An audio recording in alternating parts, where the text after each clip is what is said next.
Selamat pagi semuanya. Perkenalkan, nama saya Latresya Aprilia Brustepo, NIM C1C0262. Di sini saya akan mempresentasikan hasil makalah saya yang berjudul Analisis Deskriptif.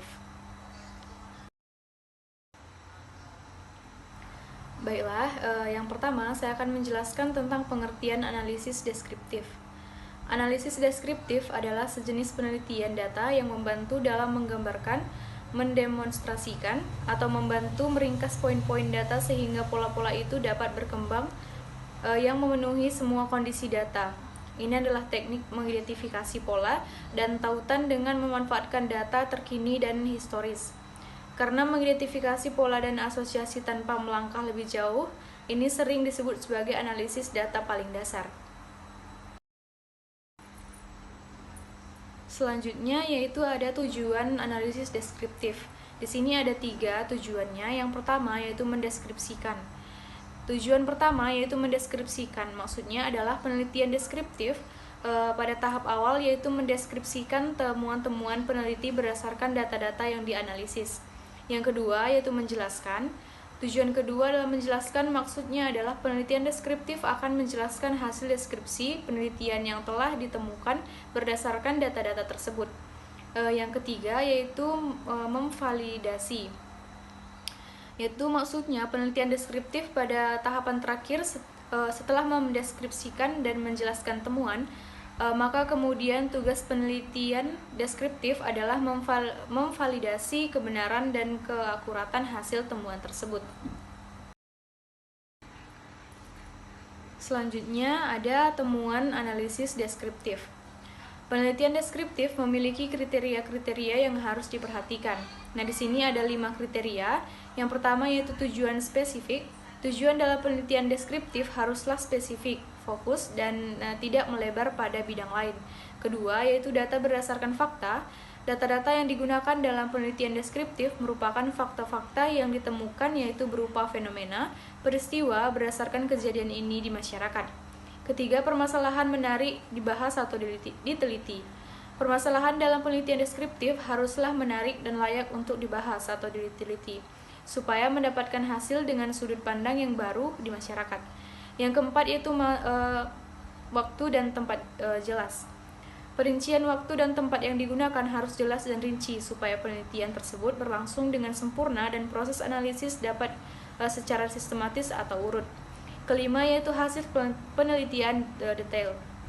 Hasil penelitian sangat memperhatikan proses analisis waktu dan tempat yang sistematis sehingga hasil yang didapatkan detail dan jelas. Selanjutnya ada cara kerja analisis deskriptif. Sebenarnya, kinerja analisis deskriptif hingga mampu menampilkan informasi penting masih terkait dengan performa perusahaan di tengah tren tertentu.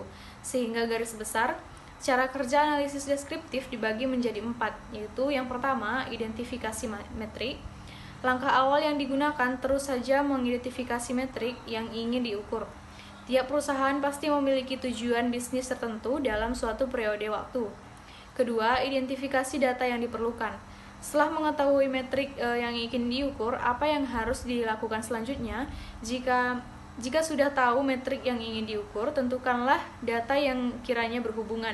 Bisa dibilang inilah tahap analisis deskriptif yang paling menantang. Yang ketiga yaitu abstraksi data. Biasanya data yang muncul akan memiliki format berbeda, bahkan tidak menutup kemungkinan jika menemukan data dalam format cetak, bukan digital. Selain itu, mungkin akan menemukan inkonsistensi pada data. Untuk itulah tahapan analisis tingkat lanjut. Ekstraksi akan diikuti dengan pemodelan data. Yang terakhir yaitu analisis data. Untuk menerapkan analisis deskriptif ini, perusahaan bisa menggunakan beberapa tools. Ada yang memilih untuk menggunakan tools yang kompleks, aplikasi spreadsheet seperti Microsoft Excel. Pemilihan alat ini harus disesuaikan dengan kebutuhan dan tentu saja kemampuan pada perusahaan. Selanjutnya yaitu langkah-langkah dalam analisis deskriptif. Soekardi di Kunil dalam Serupa ID menyebutkan bahwa ada langkah-langkah yang harus dicermati sebelum melakukan riset ini. Langkah-langkah tersebut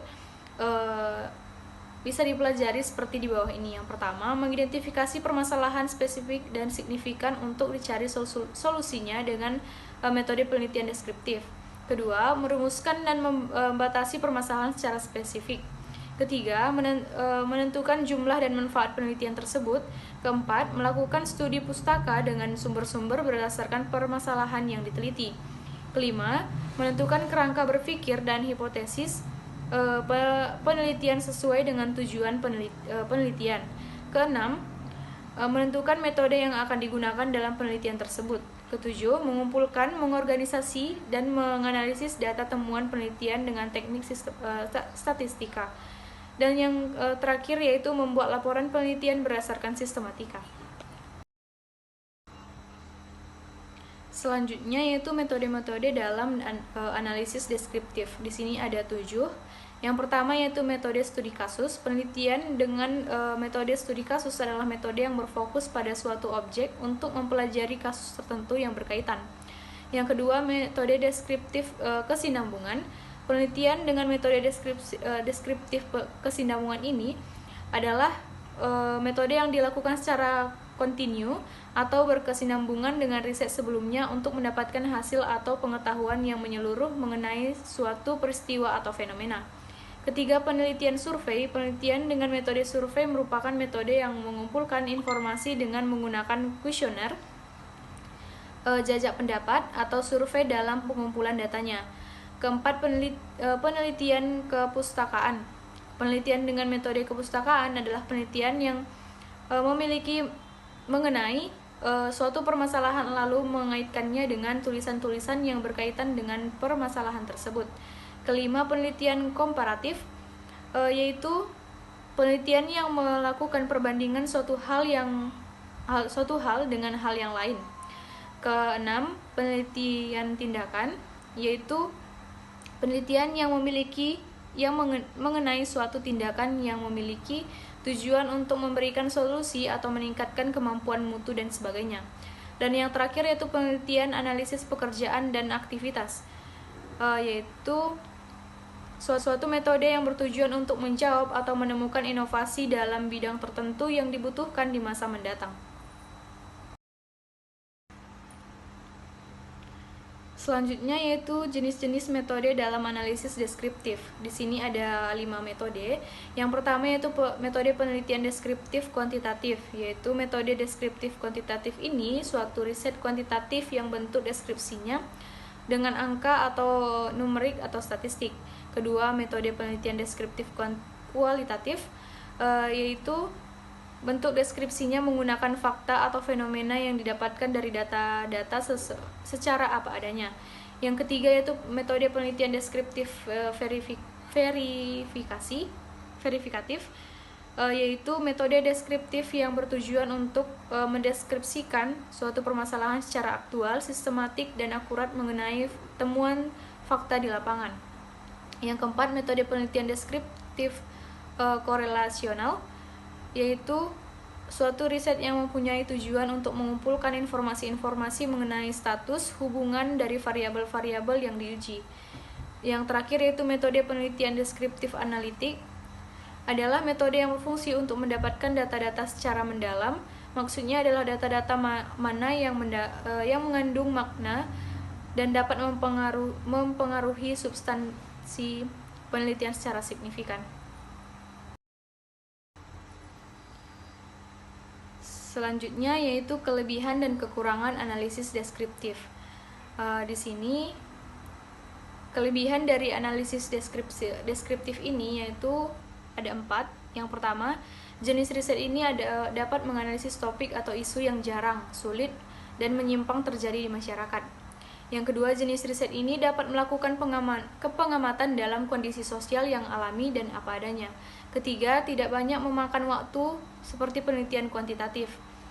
Yang terakhir yaitu jenis riset ini mempunyai potensi untuk menggabungkan antara penelitian kuantitatif dan kualitatif. Nah, di samping itu ada kekurangan dari penelitian deskriptif ini, yaitu ada 4. Yang pertama yaitu jenis riset ini tidak bisa menghasilkan temuan yang signifikan secara statistik. Kedua, jenis riset ini atau rentan dengan opini subjektif sehingga hasilnya bisa menjadi bias.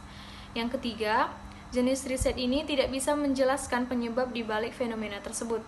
Dan yang terakhir yaitu jenis riset ini bersifat konseptual, kontekstual, dan observasional sehingga sulit untuk diverifikasi. Baiklah, cukup sekian presentasi dari saya. Atas perhatiannya, saya mengucapkan banyak terima kasih.